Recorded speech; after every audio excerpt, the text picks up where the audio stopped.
உலக மக்கள் அனைவருக்கும் வணக்கம். இப்போது நாம் சந்திரன் பலம் பெறும் நிலைகளைப் பற்றி இந்த வீடியோவில் காண்போம். சந்திரனை ஜோதிட சாஸ்திரம் இரு நிலைகளாக பிரித்து வளவரை சந்திரன் எனவும் தேய்வரை சந்திரன் எனவும் குறிப்பிடுகிறது.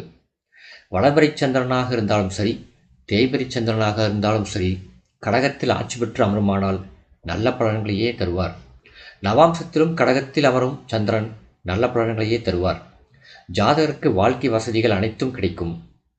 சந்திரனுக்கு வீடு கொடுத்த கிரகமே சந்திரனை பார்க்குமானால் சந்திரன் பலமாவார். சூரியனும் சந்திரனும் ஒருவருக்கொருவர் பார்த்து கொண்டால் பௌர்ணமி யோகம் ஏற்படும். பௌர்ணமி சந்திரனை குருவாக பாவிக்க வேண்டுமென ஜோதிட நூல்கள் கூறுகின்றன. பௌர்ணமி சந்திரன் ஜாதகருக்கு நல்ல தோற்றம், கல்வி அறிவு, கற்பனை வளம் போன்றவற்றை கொடுப்பார். முக்கால் தேய்பிரி சந்திரனாக இருந்தால் அவரை சுக்கிரனாக பாவிக்க வேண்டும். அரை தேய்பிரி சந்திரனாக இருந்தால் அவரை புதனாக பாவிக்க வேண்டும்.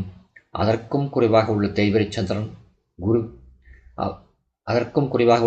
சந்திரன் குருவின் வீடுகளான தனுசு, மீனம் போன்ற வீடுகளில் அமர்ந்தால் அவரை சுபச்சந்திரனாக பாவிக்க வேண்டும் என்றே ஜோதிட நூல்கள் குறிப்பிடுகிறது.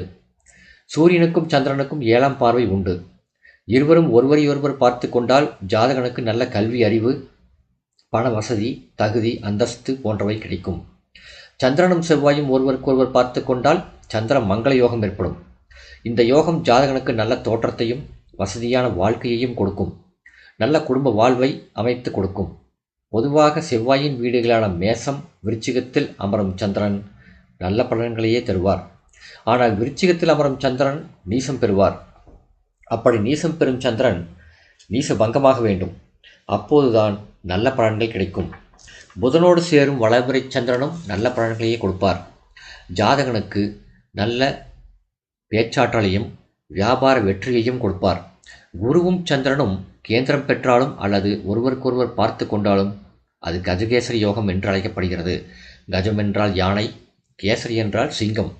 சிங்கத்தை கண்ட யானைகள் எப்படி சிதறி ஓடுமோ அது போன்ற யோகம்.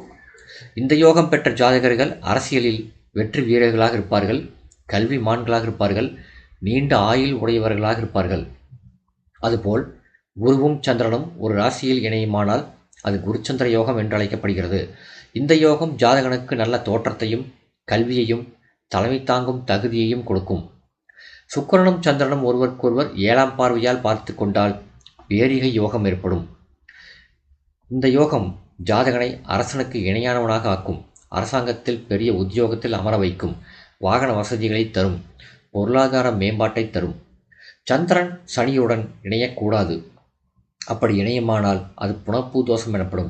இந்த தோஷம் திருமண வாழ்வில் இடையூறுகளை ஏற்படுத்தும். சந்திரனும் சனியும் சமசப்தமமாக பார்த்து கொண்டாலும் இந்த புனர்பூ தோஷம் ஏற்படும். சூரியன் சந்திரனுடன் ராகு கேது இணையக்கூடாது, பார்க்கக்கூடாது. சந்திரன் வர்க்கோத்தமம் பெற்றாலும் நல்ல பலன்களையே தருவார். சந்திரன் ராசி கட்டத்தில் எந்த ராசியில் இருக்கிறாரோ நவாம்சத்திலும் அதே ராசியில் அமர்ந்தால் அது வர்க்கோத்தமம் எனப்படும். ஆனால் அது சுபரின் வீடுகளாக இருக்க வேண்டும். வர்க்கோத்தமாம்சம் பெறும் சந்திரன் ஜாதகனுக்கு உயர்ந்த நிலையை வாழ்க்கையில் ஏற்படுத்துவார். மிகப்பெரிய தலைவனாக்குவார். மிகப்பெரிய கல்விமானாக்குவார். நல்ல பேச்சாற்றலை தருவார். பொருளாதார மேம்பாடு அடைய செய்வார். 11ஆம் இடத்தில் வளவரை சந்திரன் பலம் பெற்றிருந்தால் ஜாதகனை வெளிநாட்டுக்கு அனுப்புவார். சந்திரன் சரராசிகளான மேசம், கடகம், துலாம், மகரம் போன்ற ராசிகளில் அமர்ந்தால் ஜாதகனை வெளிநாட்டுக்கு அனுப்புவார்.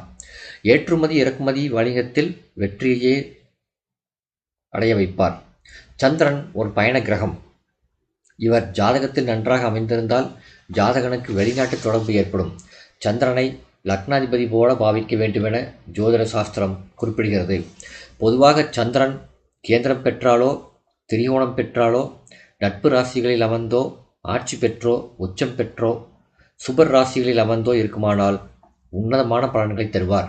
இந்த வீடியோ உங்களுக்கு பிடிச்சிருந்தா லைக் பண்ணுங்கள், ஷேர் பண்ணுங்கள், சப்ஸ்கிரைப் பண்ணுங்கள். நன்றி.